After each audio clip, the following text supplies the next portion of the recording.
ধূমপান এবং মদ্যপান স্বাস্থ্যের পক্ষে ক্ষতিকর। শুধু বাঘ দেখিনি, বাঘের হাতে মরতে মরতে বেঁচেওছি। এই বলে তিনি তার পায়জামার খানিকটা তুলে আমাদের দেখালেন। একটা পুরনো বিভৎস ক্ষতচিহ্ন, যা দেখে আমাদের গা যেন শিরশির করে উঠল। শুনেছি মানুষের রক্তের স্বাদ একবার যে বাঘ পায় তার নাকি আর অন্য জন্তু খেতে ভালো লাগে না। মানুষের চামড়া এতটাই পাতলা নরম যে তা ছাড়িয়েও খেতে হয় না। সেই কারণে যে বাঘ একবার বুঝে গেছে মানুষ শিকার করা সব থেকে সহজ, তাকে আটকানো বড্ড কঠিন। Today we will start our little venture not in the daylight but in the evening after the sundown. I'm sure you are probably shitting yourself with the prospect of facing the tiger in the dark, you little coward shit. But you don't have any options, do you? উপরে ঝোলানো হ্যারিকেনের আলোয় দেখা যাচ্ছে রহমতের ডান চোখটা চক্ষু গহ্বর থেকে বেরিয়ে এসে ঝুলছে। তোমরা থাকতেও আজ আমি সন্তান আনা হলাম। এই এই ওঠো ওঠো, শুনতে পাচ্ছ? চিরে গর্জন করে উঠল সুন্দরবনের বিভীষিকা।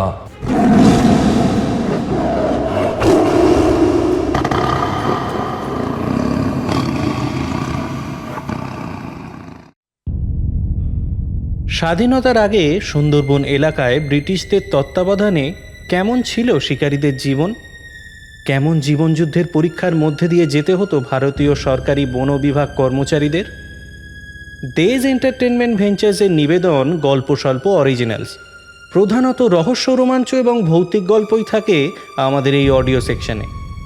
আজ আপনাদের জন্য লেখক সুপ্রিয় বোসের লেখা গ্রাম বাংলার শিকার কাহিনী রক্তের স্বাদ। গল্প পাঠে অঙ্কিত ও শুভময়, গল্পের সূত্রধর আমি সম্বুদ্ধ।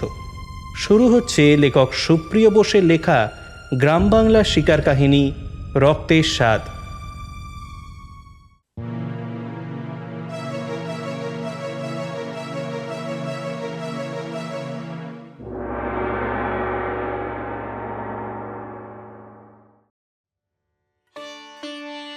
উনিশশো ৭৬ সবে স্কুল ফাইনাল দিয়েছি, তাই সন্ধ্যের দিকটায় পাড়ার মাঠে খেলাধুলো আর আড্ডা দিয়ে দিব্যি কাটছিল আমাদের দিন। ও হ্যাঁ, একটা নতুন আকর্ষণও ছিল। আমাদের বন্ধু সুরজিতের বাড়িতে প্রথম সাদা কালো টিভি এসেছিল, তাই বিকেল বিকেল আমরা সবাই দল বেঁধে চলে যেতাম সুরজিতের বৈঠকখানায়। ওই বোকা বাক্সর সাদা কালো স্ক্রিনটা যেন খুলে দিত সারা দুনিয়ার হদিশ। টিভি দেখতে দেখতে কখন যে ২ ঘন্টা পেরিয়ে যেত বুঝতেই পারতাম না। সুরজিতের বাবা মাও আমাদের আপ্যায়নে কোনো ত্রুটি রাখতেন না। চা, মিষ্টি ইত্যাদি রোজই আমাদের জন্য মজুদ থাকতো। সুরজিতের বাবা তো মাঝে মাঝেই বলতেন, তোমাদের এই বয়সটাই হলো জীবনের সেরা সময়, এখনই যত ইচ্ছে আনন্দ করে নাও। আমাদের বয়সে এলে সংসারের জাঁতাকলে পড়ে হয়তো হাসতেই ভুলে যাবে। হ্যাঁ, অতএব সুরজিতের বাড়ির লোকের ভালোবাসায় এবং খানিকটা আশকারাতেই তাদের বৈঠকখানাটিকে আমরা প্রায় ক্লাবঘর বানিয়ে ফেলেছিলাম।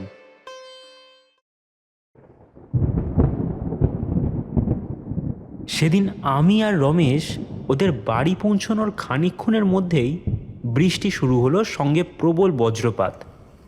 বুঝলাম আজ আর বাকিরা এমুখো হবে না। এদিকে টিভিটাও ঝিরঝির করতে শুরু করেছে। অগত্যা টিভির নব ঘুরিয়ে সেটাকে বন্ধ করে দিল সুরজিৎ। বুঝলাম আজকের সন্ধেটা পুরোপুরি মাটি হতে চলেছে। বসে বসে টুকটাক কথা চলছে, এমন সময় সুরজিতের দাদু বৈঠকখানায় এলেন। প্রবীণ ব্যক্তিরা সামনে থাকলে মন খুলে ঠিক আড্ডাটা মারা যায় না। তাছাড়া বয়োজ্যেষ্ঠ মানুষদের কিছু সাধারণ প্রশ্ন আছে, যেগুলো প্রাণপণ চেষ্টা করলেও এড়িয়ে যাওয়া স্বয়ং ভগবানেরও কম্য নয়। যেমন পড়াশোনা কেমন চলছে, উচ্চ মাধ্যমিক তো শেষ, এবার কি করবে ভাবছো, কোন কোন বিষয় পড়তে বেশি ভালো লাগে, ইত্যাদি ইত্যাদি। কোনোভাবে এই প্রশ্ন যদি কুই কুই করে উত্তর দেওয়াও যায়, তাও মুক্তি পাওয়ার কোনো গ্যারেন্টি নেই। কেউ কেউ আবার সেই বিষয়ে দুম করে কটা কঠিন কঠিন প্রশ্ন করে তোমায় বিপাকে ফেলে দিতে পারে। সুতরাং উঠবো উঠবো করছি, এমন সময় আবার গর্জন করে মেঘ ডেকে উঠল। আলতো করে সোফায় বসে সিগারেট ধরিয়ে সুরজিতের দাদু বললেন, এই বৃষ্টিতে এখনই বাড়ি ফেরার কথা ভাবছো নাকি তোমরা? না না, আসলে যা বৃষ্টি, তাছাড়া কেউ তো এলোই না। তার ওপর এখন তো আবার টিভিও চালানো যাবে না। বলল রমেশ। তা কি দেখছিলে তোমরা টিভিতে? ওই সুন্দরবনের বাঘ নিয়ে একটা প্রোগ্রাম হচ্ছিল, সেটাই দেখছিলাম আর কি। সুন্দরবনের নাম শুনে বৃদ্ধর মুখের ভাবটা যেন একটু বদলে গেল। আস্তে করে তিনি তার চশমাটা খুলে সামনের টেবিলে রাখলেন। আমি আর সুরজিৎ চোকাচোকি করলাম। সুরজিতের মুখেই শুনেছি তার এই দাদু একসময় ফরেস্ট ডিপার্টমেন্টে চাকরি করতেন, তাই একটু কৌতূহলী হয়ে জিজ্ঞেস করলাম, আচ্ছা আপনি সামনাসামনি বাঘ দেখেছেন, মানে জঙ্গলের বাঘ? জঙ্গলের বাঘ দেখাকেই বাঘ দেখা বলে, চিড়িয়াখানা বা সার্কাসের বাঘ দেখাকে নয়। গুরুগম্ভীর গলায় উত্তর দিলেন বৃদ্ধ। মানতেই হবে, এই বয়সেও গলায় একটা ভারী কি যৌবনের ভাব আছে। একটু চুপ করে আমাদের তিনজনের দিকে একবার চোখ বুলিয়ে নিলেন তিনি, তারপর বললেন, শুধু বাঘ দেখিনি, বাঘের হাতে মরতে মরতে বেঁচেওছি। এই বলে তিনি তার পায়জামার খানিকটা তুলে আমাদের দেখালেন। একটা পুরনো বীভৎস ক্ষতচিহ্ন, যা দেখে আমাদের গা যেন শিরশির করে উঠল। আমি কৌতূহল সামলাতে না পেরে জিজ্ঞেস করলাম, এটা কিভাবে হয়েছিল? তিনি বললেন, শুনবে তোমরা? বেশ, তাহলে গোড়া থেকেই বলি। সালটা 1926, আমি তখন জওয়ান। ফরেস্ট গার্ড হিসেবে চাকরি করছি, পোস্টিং সুন্দরবনের কল্পি পয়েন্ট। এই জায়গাটা বেশ মনোরম, চারদিকে হাজার রকমের গাছ গাছালি, জলাশয়। এই জায়গাটা ইংরেজদের জন্য অত্যন্ত জরুরি। তোমরা জানো বোধ হয় যে নুন হলো এক মারাত্মক প্রিজারভেটিভ। এখানকার জলাশয় অত্যন্ত নোনা, সেই কারণে এখানকার জল থেকে নুনকে আলাদা করে অনেক কাজে ব্যবহার করা হতো। যেমন মাংস থেকে শুরু করে বিভিন্ন রকমের খাবারকে প্রিজার্ভ করা। শুধু তাই নয়, ইস্ট ইন্ডিয়া কোম্পানি এই জায়গাটা ব্যবহার করত আমদানি রপ্তানির জন্য। তারা ছাড়াও সাধারণ মানুষের জন্য, বিশেষ করে মৎস্যজীবীদের জন্য সুন্দরবনের জলাশয়গুলি হলো সব থেকে গুরুত্বপূর্ণ। তাই সরকারের নিষেধাজ্ঞা থাকা সত্ত্বেও জঙ্গলে মানুষের যাওয়া, সেকালের ইংরেজ সরকারই বলো বা আজকের ভারত সরকারই বলো, কেউই আটকাতে পারেনি। তবে সুন্দরবনের কাছে থাকা মানুষগুলি যেমন সরল তেমনই সাহসী। বনদেবীর পুজো দিয়ে আর এক বুক সাহস নিয়ে তারা বেরিয়ে যায় জঙ্গলে। কিছুদিন থাকার কারণে ওখানকার মানুষের সাথে বেশ বন্ধুত্ব হয়ে যায় আমার। সারাদিনে কয়েকবার পেট্রোলিং, আর বাকি সময়টা ছবি আঁকা। এইভাবেই কাটছিল জীবন। আমাদের কটেজ বা বলা ভালো ফরেস্ট গার্ডের কোয়ার্টারটা ছিল জঙ্গলের বেশ কাছে। তাই বারান্দার সামনে বসে কিছু খালি ক্যানভাস নিয়ে শুরু করে দিতাম প্রকৃতির হাজার রঙে ক্যানভাসটাকে রাঙিয়ে দেওয়ার চেষ্টা। কত যে ছবি এঁকেছি ওই প্রথম 1 বছর। অস্প্রেয়, গ্রে হেরন থেকে শুরু করে চিল, হরিণ, বুনো শুয়োর, আরও কত কি। যাকে যে কথা বলছিলাম, আমাদের কটেজটা ছিল জঙ্গলের একেবারে কাছে। আমাদের থেকে খানিক দূরে হলো লোকালয়। সেদিন আমি, দীনেশ, মুজিব আর অবনী বসে তাস খেলছি। ঠিক এমন সময় দরজায় যেন শরীরের সর্বশক্তি দিয়ে কেউ প্রহার করতে লাগলো। ব্যাপারটার আকস্মিকতায় আমরা খানিক ভ্যাবাচ্যাকা খেয়ে গিয়েছিলাম। এদিকে দরজার আওয়াজ বেড়েই চলেছে। তারপরই শুনতে পেলাম রহমতের গলা। পরিত্রাহী চিৎকার করছে সে, আর সমানে মেরে চলেছে কাঠের দরজায়। হাতের কাছে রাখা গাদা বন্দুকটা নিয়ে ক্ষিপ্র বেগে এগিয়ে গিয়ে দরজা খুলে যা দেখলাম, তাতে আমার গায়ে যেন কাঁটা দিয়ে উঠল। উপরে ঝোলানো হ্যারিকেনের আলোয় দেখা যাচ্ছে রহমতের ডান চোখটা চক্ষু গহ্বর থেকে বেরিয়ে এসে ঝুলছে। রক্তে ভেসে যাচ্ছে তার গা। কপাল থেকে ডান চোয়াল পর্যন্ত আর কাঁধ বরাবর দুটো গভীর ক্ষত। ক্ষতগুলো এতটাই ভয়ঙ্কর যে একটু একটু করে মাংস ঝুলছে সেখান থেকে। আমি সাহায্যের জন্য সামনে এগোতেই ধপ করে মাটিতে পড়ে গেল সে। ব্যাপারটার কিছু মিনিট বাদেই মৃত্যু রহমতের। খবরটা পরদিনই লোকালয়ে চাউর হয়ে গেল, আর জানা গেল রহমত আর তার বন্ধু সেলিম সন্ধে এমন সময় নাগাদ জঙ্গলে গিয়েছিল মধু সংগ্রহ করতে। আমাদের টহল দেওয়ার সময় ওরা জানতো ওরা বেছে বেছে ঠিক এমন সময় গিয়েছিল যখন আমরা কটেজে থাকব। কিন্তু আসল কথা হলো, রহমতের মৃতদেহ পাওয়া গেলেও সেলিম সে কই? আমরা সদল বলে জঙ্গলে খুঁজতে শুরু করলাম, বা বলা ভালো তার শরীরটাকে খুঁজতে খুঁজতে বেশ খানিকটা গভীরে চলে গিয়েছিলাম আমরা। ঠিক এমন সময় মুজিব হাতের ইশারায় আমাকে ডাকলো। আমি গিয়ে দেখলাম একটা দেহ। না, দেহ না বলে এটাকে প্রায় একটা কঙ্কাল বলাই বোধহয় শ্রেয়। প্রায় শরীরের সব মাংস খুবলে খুবলে খাওয়া হয়েছে। দেহ থেকে একটা হাত আলাদা, সেটিরও খোঁজ মিলল খানিক দূর গিয়ে। কিন্তু যে জিনিসটা আমাদের সব থেকে বেশি সন্ত্রস্ত করলো সেটা হলো কাদা মাটির উপর সুস্পষ্ট বিশাল আকৃতি থাবার দাগ। এত বড় বাঘের থাবা আমরা কেউ কখনো দেখিনি। অনুমান করা যায় যে সে গতকাল সন্ধেবেলায় জানোয়ারটা হয়তো প্রথমে আক্রমণ করেছিল রহমতকেই। সেলিম তাকে বাঁচাতে ছুটে যায় এবং সেই কারণেই বোধহয় বাঘটা ঝাঁপায় সেলিমের উপর। সুন্দরবন এলাকায় বাঘের হামলা এমন নতুন কিছু নয়। এখানকার মানুষেরা প্রাণ হাতে করেই জঙ্গলে যায়, কিন্তু প্রায় 3 বছর ধরে অবশ্য মানুষ খেকো বাঘের হামলা ঘটেনি। এখন চিন্তার বিষয় হলো এই যে বাঘ একবার মানুষ শিকার করে খাওয়া শুরু করেছে, সে কি আর থামবে? এতক্ষণ এক নাগাড়ে কথা বলে যাওয়ার পর একটু থামলেন সুরজিতের দাদু। এদিকে সুরজিতের মা ঘরে এসে 1 কাপ চা দিয়ে গেছেন, সেটা একটা চুমুক দিলেন। গল্পর রেশ টানার জন্য সুরজিৎ বলল, ঠিক বলেছো দাদু। শুনেছি মানুষের রক্তের স্বাদ একবার যে বাঘ পায় তার নাকি এর অন্য জন্তু খেতে ভালো লাগে না। হ্যাঁ, এ কথা সবাই বলে, তবে এর বিজ্ঞানসম্মত কোনো কারণ নেই, বা বলতে পারো কোনো প্রমাণ নেই। আসলে ব্যাপারটা হলো, মানুষের মতো সহজ শিকার তো আর নেই। মানুষ জোরে ছুটতেও পারে না, আত্মরক্ষার জন্য শিং বা বড় বড় দাঁতও নেই।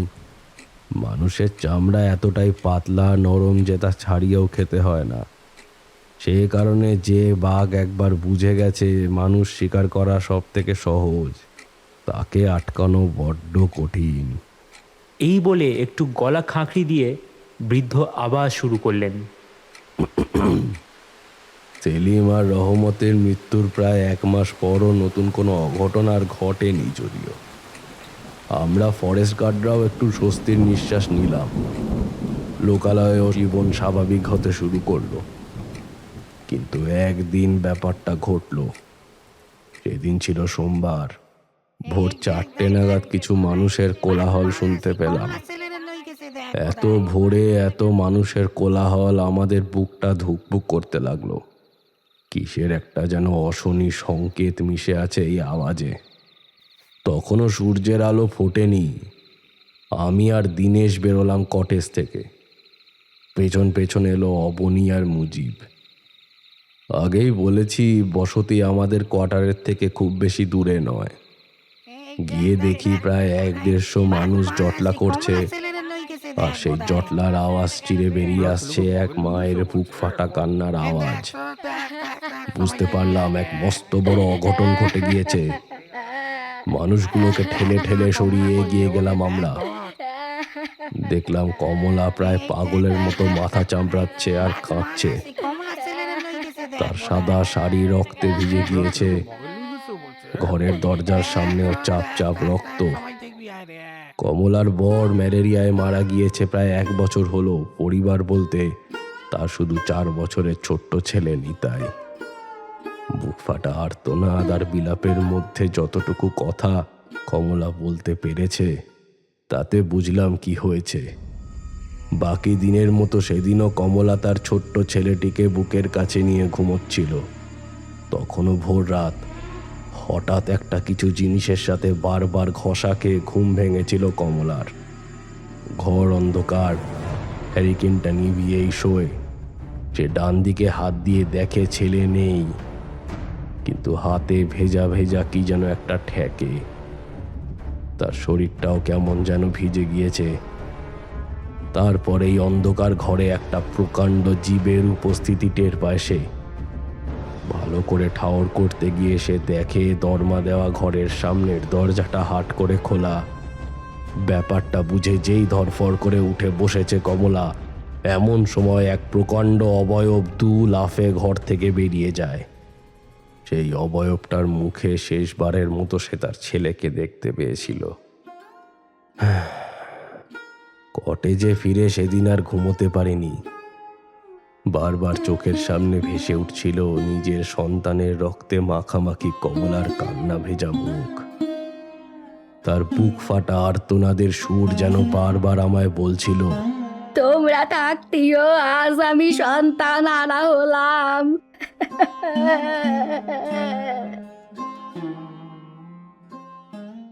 কিন্তু আরও একটা জিনিস আমার মনে যেটা ত্রাস সৃষ্টি করতে লাগলো, সেটা হলো সেই জিনিসটা যা আমি আগেও একবার দেখেছি সেলিমের মৃতদেহর কাছে। সেই থাবা। হ্যাঁ হ্যাঁ, সেই থাবা, সেই প্রকাণ্ড বাঘের থাবা। বিন্দু বিন্দু ঘাম জমতে লাগলো আমার মাথায়। তার মানে বাঘ লোকালয় ঢুকে একেবারে জনবসতির মধ্যে শিকার করতে এসেছিল। তার মানে কি নিজের বাড়ির ভিতরেও কেউ নিরাপদ নয়? অবশ্য কমলার ঘর আর যাই হোক নিরাপদ আশ্রয় নয়, দরমার ঘরের উপরে খড়ের চাল। কিন্তু কিন্তু এভাবেই তো বেশিরভাগ মানুষ থাকে এখানে। সত্যি বলতে শুধুমাত্র গ্রামবাসীদের জন্য নয়, নিজের প্রাণের ভয়টাও যেন চাগার দিয়ে উঠল। বিন্দু বিন্দু ঘাম জমতে লাগলো আমার কপালে। এমন সময় শুনতে পেলাম আমি বাঘের গর্জন। গর্জনটা যেন আস্তে আস্তে আরো স্পষ্ট হচ্ছে। অস্ফুট কণ্ঠস্বরে পাশে শুয়ে থাকা অবনী বলে উঠল, এই এই, ওঠো ওঠো, শুনতে পাচ্ছ? হ্যাঁ, পাচ্ছি। জঙ্গলের কাছে কটেজ হওয়ার কারণে বাঘের গর্জন যে খুব একটা নতুন আমাদের কাছে তা নয়, কিন্তু এই গর্জন যেন সাধারণ নয়। বুঝতে অসুবিধা হলো না, এই গর্জন সেই প্রকাণ্ড বাঘের যার ভয়ে ঘুম ছুটেছে এলাকার সবার।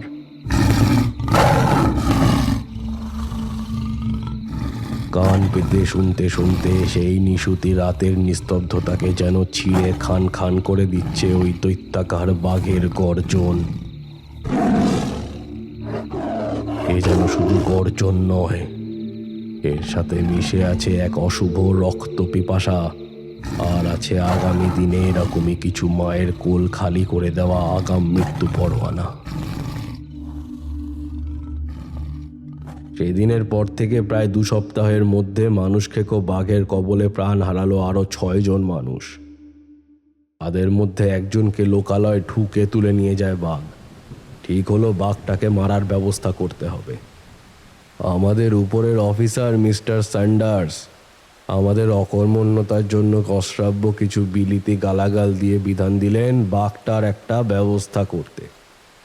এদিকে আমরা তো কেউ শিকারী নই। মুজিব তার এয়ার গান দিয়ে 1-8টা পাখি মারেনি তা নয়, কিন্তু নিজের হাতে বাঘ শিকার আর আমাদের মধ্যে তো কেউ করেনি। কিন্তু সাহেবের মুখের উপর না বলার বুকের পাটা আমাদের কারোরই ছিল না। তাই একদিন সকাল সকাল আমরা ফরেস্ট গার্ডরা বেরিয়ে পড়লাম। সঙ্গে অস্ত্রশস্ত্র বলতে সেই 2টো আদ্যিকালের গাদা বন্দুক, কোদাল, লাঠি, ছুরি ইত্যাদি। এই অস্ত্রের বহর নিয়ে এই বাঘের আদৌ কিছু করতে পারবো কিনা তা নিয়ে সংশয় আমাদের সবার মনেই প্রবল। কিছু সহজাত জ্ঞান আর বইটই পড়ে যেটুকু জেনেছি এইগুলোকেই হাতিয়ার করে এগিয়ে চললাম আমরা ঘন অরণ্যের মধ্যে। চারদিকে সুন্দর গড়ান ইত্যাদি গাছে ভর্তি। কখনো কখনো মাটি এতটাই কর্দমাক্ত যে পায়ের হাঁটু অবধি ডুবে যায়। তার উপরেই ম্যানগ্রোভ অরণ্যে গাছের শিকড়গুলি কাঁটার মতো মাটির উপরে উঠে থাকে। চলতে চলতে বেশ কয়েক জায়গায় বাঘের পায়ের ছাপ দেখলাম বটে, কিন্তু সেগুলো নিতান্তই মাঝারি আকারের। সেই দৈত্যাকার বাঘের কিংবা অন্তত তার পায়ের ছাপ, তার কোনোটাই দেখা পেলাম না আমরা। এদিকে আস্তে আস্তে দুপুর গড়িয়ে বিকাল হচ্ছে। আমরা বাড়ি ফিরবো কিনা ভাবছি, এমন সময় একটা বিচ্ছিরি মরা পচা গন্ধ আমাদের নাকে এলো। গন্ধটা অনুসরণ করে খানিকটা দূর এগোতেই চোখে পড়ল একটা মৃত চিতাবাঘের দেহ।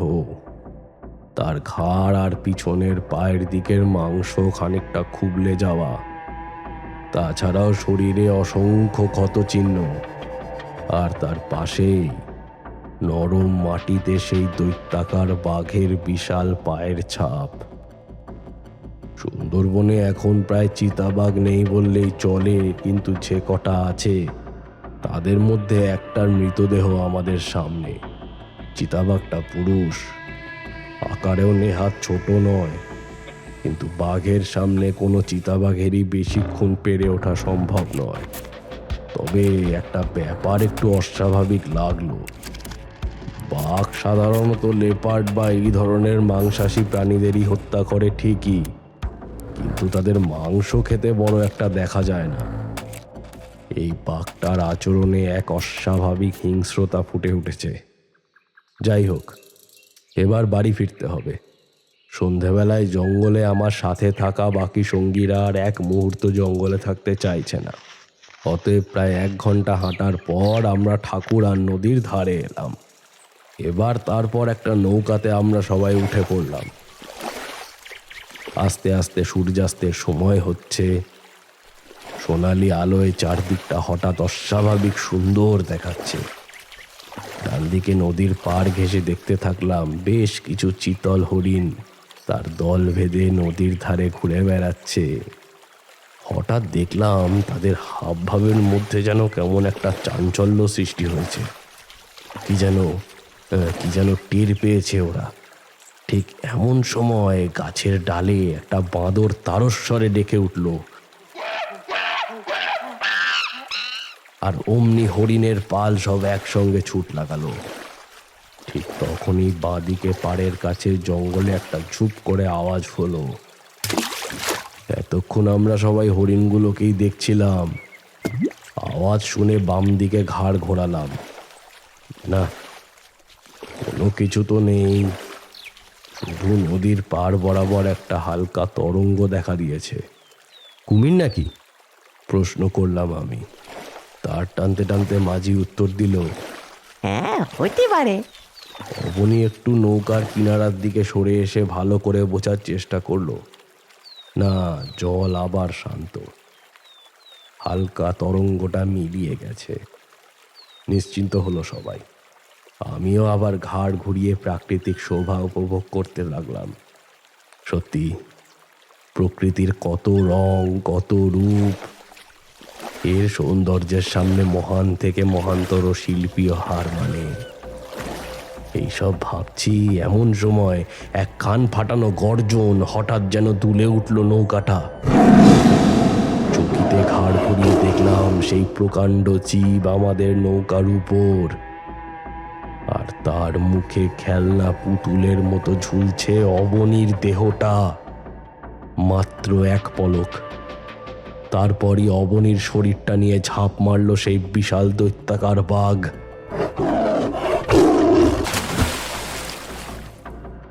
ব্যাপারটার আকস্মিকতায় সবাই যেন পাথর হয়ে গিয়েছে।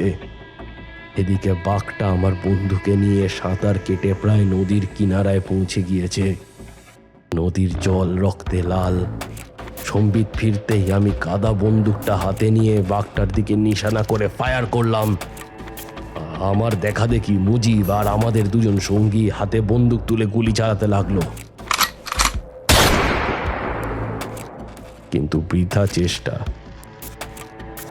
বাঘটা এত দূরে পৌঁছে গিয়েছে যে লক্ষ্যভেদ করা প্রায় অসম্ভব। সেই দিন That bloody day, I saw the devil with my own two eyes for the first time. কথাগুলো বলে খানিকক্ষণ চোখ বন্ধ করে রাখলেন বৃদ্ধ। তারপর গভীর এক নিঃশ্বাস নিয়ে বললেন, সেদিন আমি আমার এক বন্ধুকে হারিয়েছিলাম। গলাটা যেন ধরে এলো তার। তারপর নিজেকে একটু সামলে নিয়ে তিনি বললেন, তাও অবনী ভাগ্যবান যে খুব বেশি কষ্ট পেতে হয়নি তাকে। বাঘটা এক মুখ্যম কামড় তার ঘাড়েই মেরেছিল। এই কথা শুনে আমি বললাম, আপনি তাহলে নিজেকে ভাগ্যবান বলছেন? ধীরে ধীরে চোখ খুললেন সুরজিতের দাদু। তারপর সোজা হয়ে বসে আমার চোখের ওপর চোখ রেখে বললেন, শোনো, যাদের বাঘে একবার টুটি কামড়ে শেষ করে দেয় কয়েক সেকেন্ডের মধ্যে, তারা ভাগ্যবান। ভেবে দেখো তো, একবার তুমি নৌকা করে যাচ্ছ, হঠাৎ কিছু বুঝে উঠবার আগেই একটা বাঘ তোমার উপর ঝাঁপিয়ে পড়ল। তারপর কাঁধের পাশটা কামড়ে ধরে সাঁতার কেটে ওপারে ডাঙায় নিয়ে এসে তুলল। তুমি তখনও অসহ্য মরণ যন্ত্রণায় চিৎকার করে চলেছ, কিন্তু কারোর সামনে আসার সাহস পর্যন্ত নেই। বাঘটা তোমায় মাটিতে নামালো, তারপর তোমার পেটের কাছের মাংসটা আস্তে আস্তে কামড় বসালো। তুমি বেঁচে আছো, তখনও মৃত্যু তোমাকে বাঁচাতে আসেননি। তুমি নিজের চোখে দেখতে পাচ্ছ সেই দানব আকৃতি প্রাণী তোমার শরীর থেকে মাংস ছিঁড়ে খুবলে খাচ্ছে। তোমার নাড়ি ভুঁড়ি তোমার চোখের সামনে পেট থেকে বেরিয়ে আসছে। কি হলো? ভয় করছে? পাওয়ারই কথা। তাই ভাগ্যবান কথাটা আমি ভেবে চিন্তেই বলেছি। এই বলে একটু থেমে তিনি আবার শুরু করলেন, সেদিন আমরা বাঘ শিকার করতে গিয়েছিলাম, উল্টে আমাদের একজনকে শিকার করলো সুন্দরবনের সেই বিভীষিকা। এই ঘটনাটা ছড়িয়ে পড়তে বেশি সময় লাগলো না। গ্রামবাসীরা বলতে লাগলো, যেখানে ফরেস্ট গার্ডরাই সুরক্ষিত নয়, সেখানে তারা কার মুখ দেখে থাকবে। কিছু কিছু মানুষ সুন্দরবন থেকে দূরে চলে যাওয়ার কথাও ভাবতে লাগলো। অবশেষে ডাক পড়ল এক দুর্দণ্ড প্রতাপ শিকারীর, যার নাম উইনস্টন সান্ডারসার। তিনি নাকি এর আগে আফ্রিকায় পোস্টেড ছিলেন, সেখানকার বিস্তর জন্তু জানোয়ার মেরেছেন।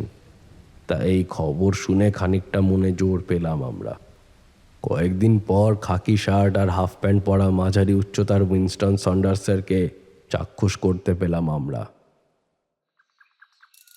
যারা ফরেস্ট গার্ড, তারা একধারে সারি বেঁধে দাঁড়িয়ে আমাদের স্যার উইনস্টনকে সঙ্গে করে এনেছেন। আমাদের আপাদ মস্তক জরিপ করে উইনস্টন সাহেব কর্কশ কণ্ঠে বললেন, Which one of you dirty niggers speak English? এবার কথা হলো, আমাদের মধ্যে সবাই ইংরেজি বুঝলেও বলতে পারতাম একমাত্র আমি। তাই অনিচ্ছা সত্ত্বেই আমাকেই আগে এগিয়ে এসে বলতে হলো। Hey, tell me your name, nigger. মুখে একটা বাঁকা হাসি নিয়ে প্রশ্ন করল সাহেব। তার কথার ভঙ্গিতেই একটা চরম অপমানের সুর। আমি বললাম, দেবপ্রসাদ দত্ত। তারপর সেই অসহ্য বাঁকা হাসি নিয়ে আমার কাঁধে একটা চাপ্পড় মেরে বলল, I believe this chap will do. ব্যাস, সেই দিন থেকে আমার চরম দুর্ভাগ্যের দিন শুরু। আস্তে আস্তে বুঝলাম এই উইনস্টন সাহেব হলেন অত্যন্ত বদমেজাজি ধরনের এক মানুষ। রোজ সন্ধেবেলা করে আমি আর উইনস্টন সাহেব বাঘ শিকার করার লক্ষ্যে জঙ্গলে যেতাম। সাহেবের খাবার, হুইস্কির বোতল থেকে শুরু করে যাবতীয় সরঞ্জাম থাকতো আমার কাঁধে। সাহেব তার বন্দুক নিয়ে চলতেন আগে আগে, আর আমি তার সেই ভারী ব্যাগটা কাঁধে নিয়ে কোনো রকমে তাকে অনুসরণ করার চেষ্টা করতাম। কোনো কাজে সামান্যতম ভুল হলে শুনতে হতো মা, বাবা, জাতি, এমনকি দেশ সম্পর্কে অকথ্য গালিগালাজ। সাহেব মনে প্রাণে বিশ্বাস করেন যে আমরা যারা ভারতীয়, তারা জন্তু জানোয়ারদের থেকে বিশেষ করে আলাদা কিছু নই। তার মতে দরকার পড়লে আমাদের মতো নেটিভ নিগারদের কুকুরের মতো গুলি করে মারা অপরাধ কিছুই নয়। সে আরও বলতো কিভাবে তার ঠাকুরদা মানে লেট সাইমন সন্ডারসন তার এক কৃতদাসকে স্রেফ চাবুক দিয়ে মেরে মেরে হত্যা করেছেন। আর পেঁচাল দেখলে কিভাবে সে আমাকেও ওইভাবে পিটিয়ে পিটিয়ে হত্যা করে আমার লাশটাকে এই জঙ্গলেরই কোনো এক গাছের ডালে ঝুলিয়ে রেখে আমার ক্ষত বিক্ষত দেহটাকে তাড়িয়ে তাড়িয়ে উপভোগ করবে। আকণ্ঠ মদ্যপান করা ছাড়াও সাহেবের দুটো শখ ছিল। একটা হলো ছিপ নিয়ে পুকুরের কাছে মাছ ধরা, আর বন্দুক দিয়ে পাখি শিকার করা। তাই বাঘের পিছনে ধাওয়া করার পর যতটুকু সে সময় পেত এই তিনটে কাজেই ব্যস্ত থাকতো সে।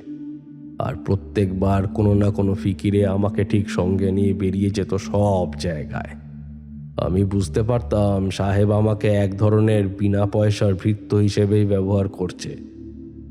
মাছ ধরার সময় মাছের চার বানিয়ে দেওয়া, পাইপে তামাক দেওয়া, বকটক শিকার করলে খুঁজে খুঁজে সেগুলোকে সাহেবকে এনে দেওয়া থেকে শুরু করে যাবতীয় ফাই ফরমাস খাটা। লোকটার বুটও পালিশ করতে হয়েছে বেশ কয়েকবার। মাথা নিচু করে ওই অকথ্য গালিগালাজ সহ্য করে গেছি দিনের পর দিন। কিন্তু একদিন যা ঘটল তাতে ঘেন্না ধরে গিয়েছিল আমার লোকটার উপর। সেদিনও জলাশয়ের ধারে বক শিকার করছিলেন সাহেব। তার অব্যর্থ নিশানা দিয়ে একটার পর একটা বক অবলীলায় সংহার করছিলেন তিনি। কিন্তু হঠাৎ একটা কাণ্ড ঘটল। বকগুলি সাহেবের ঠিক গুলি চালানোর আগেই কেমন যেন এদিক ওদিক এলোমেলো করে উঠতে লাগলো। এদিকে সাহেবের ফর্সা মুখ রাগে লাল হয়ে গিয়েছে। হঠাৎ একটাও নিশানা লাগছে না। গজগজ করতে করতে তিনি বন্দুক লোড করে পাখিগুলোর দিকে তাক করতে যাবেন। ঠিক এমন সময় তার চোখে পড়ল বছর 6 একটা বাচ্চা ছেলে একটা গাছের পেছনে লুকিয়ে গুলতি দিয়ে মেরে মেরে বক তাড়াচ্ছে। এবার বুঝলো সন্ডার্স কেন একটাও নিশানা লাগাতে পারছে না সে। তার মানে যতবার সে বন্দুক তাক করছে ট্রিগার টেপার আগেই বাচ্চাটা গুলতি চালাচ্ছে। ছেলেটাকে আমি অবশ্য চিনতে পেরেছি, ওর নাম মুনিয়া। ওর বাবা কানাই কিছুদিন আগেই বাঘের শিকার হয়েছে। পরনে ছোট্ট একটা কাপড় জড়ানো হাড় জিরজিরে ছেলেটা প্রাণপণ চেষ্টা করে যাচ্ছে পাখিগুলোকে বাঁচাতে। এদিকে সাহেবের রাগে মাথায় রক্ত উঠে গিয়েছে। সে বন্দুক নিয়ে ছুট দিয়েছে মুনিয়ার দিকে। এক সমূহ বিপদ আঁচ করে আমিও সাহেবের পিছন পিছন দৌড় দিলাম। একটু পরেই মুনিয়াকে ধরে ফেলল সাহেব। এক লহমায় গলার টুটি ধরে মুনিয়াকে মাটিতে আছড়ে ফেলে তার হাঁটু মুড়ে প্যান্টের পাশ থেকে একটা ছুরি বার করে সেটা মুনিয়ার গলার কাছে ঠেকিয়ে একটু চাপ দিয়ে সাহেব বলল, I will kill you, you little piece of shit! What the hell do you think you are doing? ছুরির ফলার হালকা চাপে কেটে গেল মুনিয়ার গলার কাছটা। কিন্তু আশ্চর্যের বিষয় কি জানো, সে একটুও কাঁদল না। সাহেবের চোখে চোখ রেখে গ্রাম্য ভাষায় বিড়বিড় করে সে কিছু একটা বলল সাহেবকে।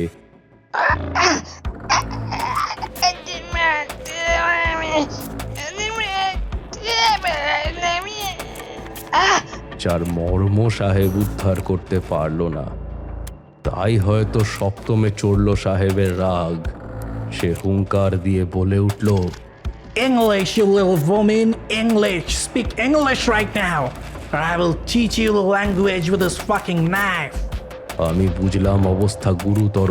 এখনই একে নিরস্ত্র করতে হবে, না হলে রাগের মাথায় এই ছোট্ট শিশুটিকে হত্যা করতেও এই জানোয়ারটা পিছু পা হবে না। আমি কোনোভাবে সাহেবকে সরালাম এবং তারপর তাকে বোঝালাম, এই ছোট্ট বাচ্চাটির যদি কোনো ক্ষতি হয়ে যায় তবে গ্রামের মানুষেরা কিন্তু সাহেবকে ছেড়ে কথা বলবে না। এছাড়াও হাজার অনুনয় বিনয় করে তার মেজাজ খানিকটা ঠান্ডা করে কটেজের দিকে তাকে ফেরালাম।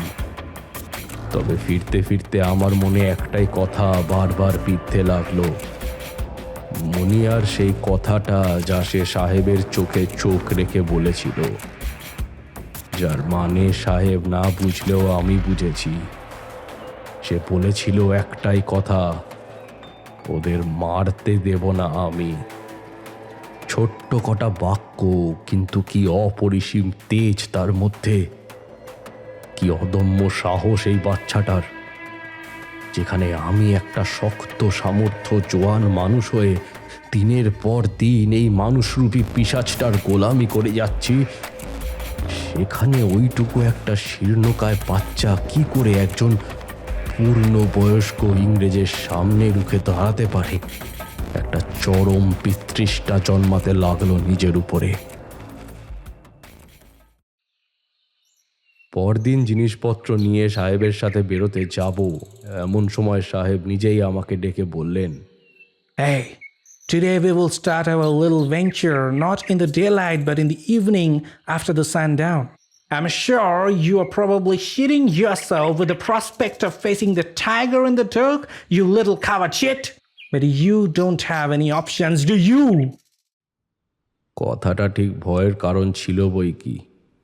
সূর্যাস্তের সময়েই বাঘেরা শিকারে বেরোয়। তাদের প্রলোভন দেখানোর জন্য টোপ হিসেবে একটা ছাগল বা ভেড়া বেঁধে রাখতে হয়। এদিকে সাহেব তো থাকবে বলছে গাছের উপরে নিরাপদে, তার জন্য মাচা তো আমাকেই বাঁধতে হবে। আর তারপর ওই আদ্যিকালের গাদা বন্দুক নিয়ে আমায় নিচে দাঁড়াতে হবে, একেবারে বাঘের নাগালের মধ্যে। মনে হচ্ছিল সাহেবের চোয়ালের টেনে এক ঘুষি লাগাই, কিন্তু যা হোক করে আমি নিজেকে সংযত করে নিলাম সেই সময়ের জন্য। অতএব সন্ধ্যে 6:30 নাগাদ আমি আর সাহেব বেরিয়ে পড়লাম। গভীর জঙ্গলের ভিতরে একটা বেশ বড় গাছ থেকে সাহেব আমায় মাচা বাঁধার আদেশ দিল। মাচা বাঁধা সহজ কাজ নয়। যাই হোক, বেশ খানিকক্ষণ পরে মাচা বেঁধে নিচে এলাম আমি নামতেই সাহেব স্বভাব মতো আমাকে অকারণেই দুটো গালাগালি করে বলল আমি যেন সঙ্গে আনা ছাগলটাকে কাছের ঝোপটায় বেঁধে রেখে বন্দুক নিয়ে নিচে দাঁড়িয়ে থাকি। কথা শুনে আমার মাথায় আগুন জ্বলে উঠল। বাঘ অতি ধূর্ত প্রাণী, সে যদি একবার বুঝে যায় যে আমরা তার জন্য ফাঁদ পেতেছি, তাহলে হয় সে এদিকের ছায়া মারাবে না, নয় আমায় শিকারি ভেবে আমায় পেছন থেকে হামলা করে বসবে।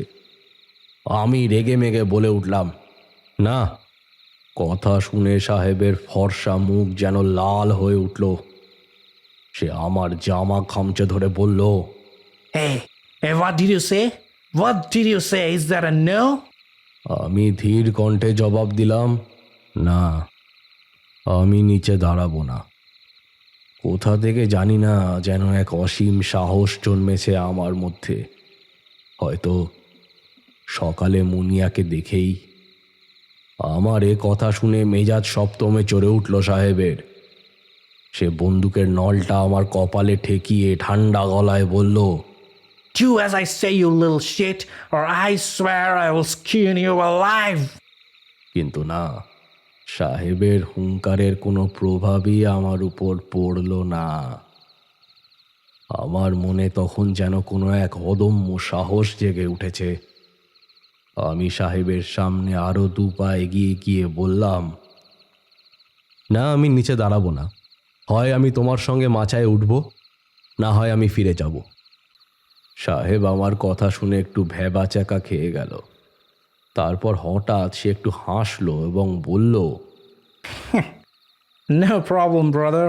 I was just testing your resolve. Come with me. আমি সাহেবের ভাবগতিক দেখে আশ্চর্য হলাম। এই লোকটার কাছে ব্রাদার কথাটা আমি কিন্তু আশা করিনি। যাই হোক, 2 পা এগিয়ে আমার হাতের ইশারায় প্রথমে মাচায় উঠতে বলল উইনস্টন। আমি গাছের ডালটা ধরার জন্য হাত বাড়ালাম এবং আমার ঠিক পিছনেই ছিল উইনস্টন। ঠিক এমন সময় আমার মাথার ঠিক পিছন দিকে একটা মোক্ষম আঘাত লেগে তারপর চোখের সামনে পুরো অন্ধকার হয়ে যায়। কতক্ষণ অজ্ঞান ছিলাম জানি না, কিন্তু জ্ঞান ফিরল মুখে কিছু একটা ছোঁয়ায়। আস্তে আস্তে চোখ খুলে যা দেখলাম, তাতে ভয় যেন সারা শরীরটা অবশ হয়ে গেল। সেই প্রকাণ্ড বাঘ, হ্যাঁ, সেই বিভীষিকা, তার বিশাল মাথাটা নামিয়ে আমার মুখের কাছে এনে আমার গন্ধ শুকছে। তার ভেজা ভেজা নাকের স্পর্শ আমার গালে এসে লাগছে। আমি জানি যে মরার মতো পড়ে থেকে কোনো লাভ হবে না। বাঘটা ভালোই জানে যে আমি জীবিত। বেশ টের পেলাম আমার হাত আর পা দুটো পিছমোড়া করে বাঁধা চকিতে পুরো ব্যাপারটা মাথায় খেলে গেল আমার। আজ রাতে সাহেব একটা নয় দুটো টোপ রেখেছে, একটা ওই আর একটা আমি। আমি টোপ? হায় ভগবান, এভাবে শেষ হয়ে যাবে আমার জীবন। শেষমেশ এই সুদূর সুন্দরবনের এই জঙ্গলে আমায় ছিঁড়ে ছিঁড়ে খাবে এই বাঘটা।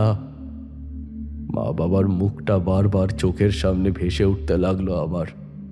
হায় রে, আর বুঝি কোনোদিন তাদের সাথে দেখা হবে না। এইসব ভাবতে ভাবতে আর চোখে বাঁধা ছাগলটার দিকে তাকালাম। সেটা মরে পড়ে আছে। তার মানে বাঘটা বুঝতে পেরেছে যে এটা একটা ফাঁদ, এত সহজ শিকার, তাও আবার কাছাকাছি দুটো। না না না, এত সহজ শিকারের জন্য সে অভ্যস্ত নয়, আর এই কারণেই সে আমাকে এখনো মারেনি। বাঘটা এখন সন্তর্পণে আমার চারিপাশে ঘুরছে, আস্তে আস্তে ধীমে তালে। যে কোনো মুহূর্ত তার লম্বা দুটি সদন্ত আমার মাথার উপর এসে বসে আমার মাথার খুলি চাউচির করে দিয়ে আমার খিলু বার করে দিতে পারে।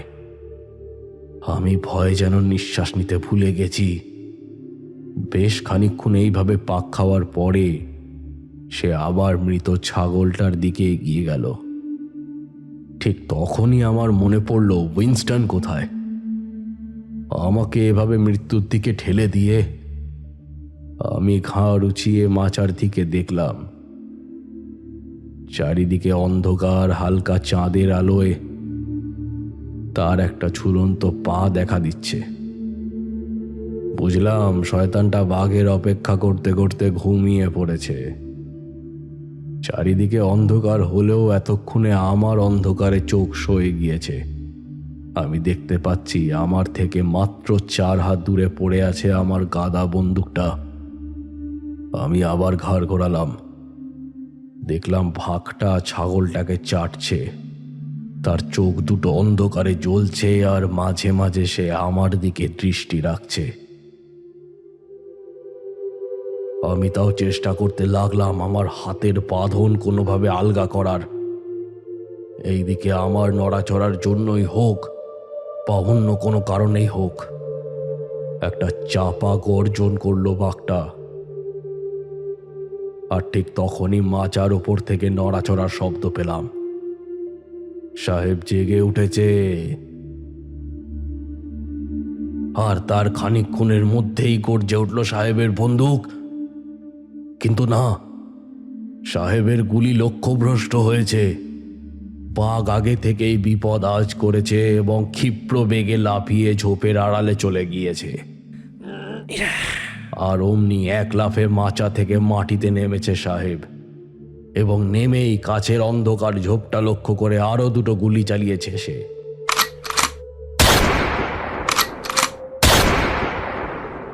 কিন্তু এই ঘুটঘুটি অন্ধকারে, যেখানে নিজের হাত পর্যন্ত ভালোভাবে দেখা যায় না, সেখানে একটা অন্ধকারে লুকিয়ে থাকা বাঘকে লক্ষ্যভেদ করা অসম্ভব। Where are you, my boy? Where are you? Where the hell are you? Come, I want to kill you. এদিকে আমি প্রাণপণ চেষ্টা করে আমার হাতের বাঁধন খুলে উঠে বসেছি। আর ঠিক তখনই ঘটল ব্যাপারটা। সাহেব যখন বন্দুকে টোটা ভরতে ব্যস্ত, ঠিক তখনই ঝোপের আড়াল থেকে ঝাঁপ দিল সেই দৈত্যাকার বাঘ। আর এক লহমার মধ্যে সে কামড়ে ধরল সাহেবের টুটি। একটা কট করে আওয়াজ হলো তার থেকে, হাড় ভাঙার আওয়াজ। নেতিয়ে পড়ল সাহেবের দেহ। সাহেবের দেহটা এবারে মাটিতে ফেলে আকাশ বাতাস যেন চিরে গর্জন করে উঠল সুন্দরবনের বিভীষিকা।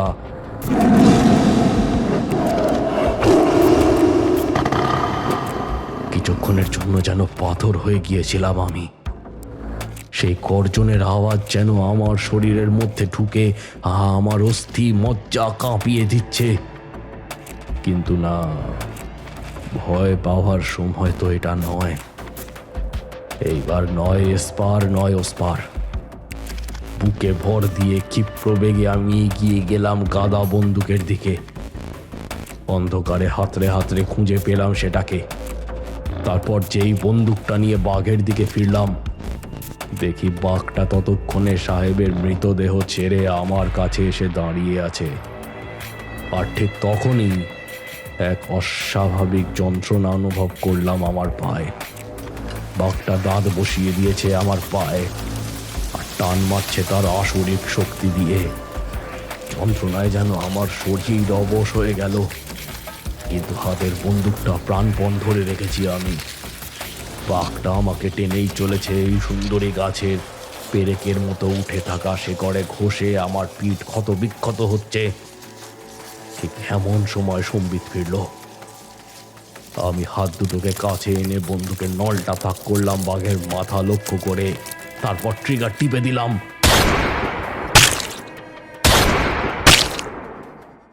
অমনি বাঘের মাথা থেকে বেশ খানিকটা রক্ত ঠিকরে ছিটকে এলো আমার সারা গায়ে। তারপর ধপ করে পড়ে গেল সেই বিশাল জিপটা। এদিকে তীব্র যন্ত্রণায় আমার তো জ্ঞান হারানোর জোগাড়। কিন্তু না, এখন জ্ঞান হারালে এ জঙ্গলে মাংসাশী প্রাণীর অভাব নেই। এদিকে বাঘের কামড়ে আমার পায়ে এক গভীর ক্ষত সৃষ্টি হয়েছে, তার থেকে চুইয়ে পড়ছে রক্ত। কাপড় ছিঁড়ে নিয়ে আষ্টে পৃষ্ঠে বাঁধলাম ক্ষতর জায়গাটা। আকাশের দিকে তাকিয়ে দেখলাম ভোরের আলো ফুটেছে। কোনোভাবে শরীরটাকে টেনে হিঁচড়ে একটা গাছের কাছে নিয়ে গিয়ে হেলান দিয়ে বসলাম। তারপর আস্তে আস্তে অচৈতন্য হয়ে পড়লাম।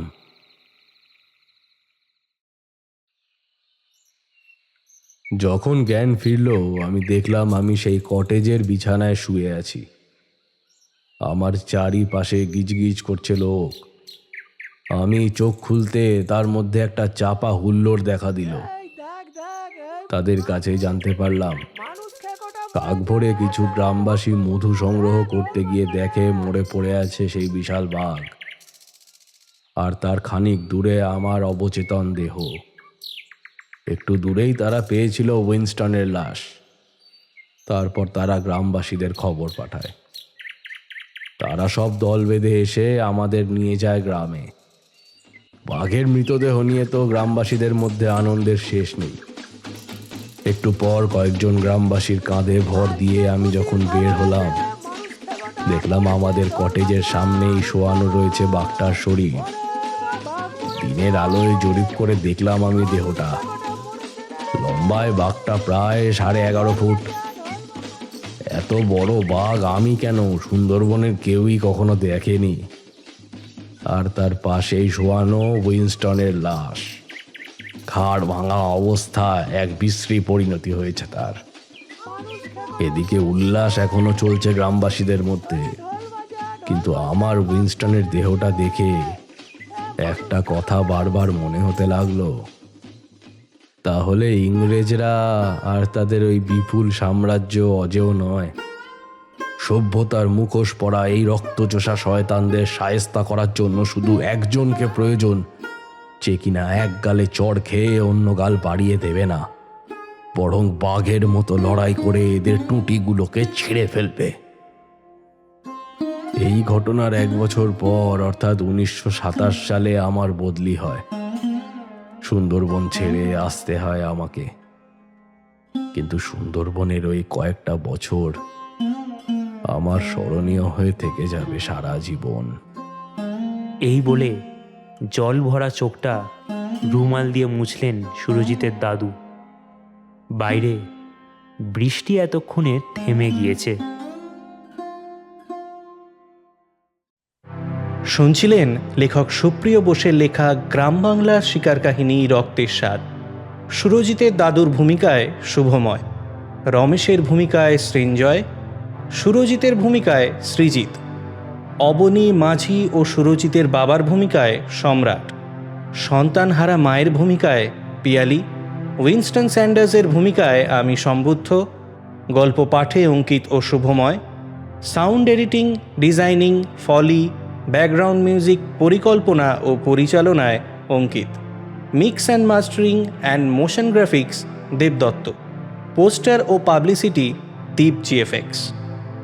গল্পটি যদি ভালো লেগে থাকে তাহলে ভিডিওটি লাইক, কমেন্ট ও শেয়ার করে চ্যানেলটি সাবস্ক্রাইব করে পাশে থাকা বেল আইকনটি ক্লিক করে দেবেন রেগুলার আপডেটসের জন্য।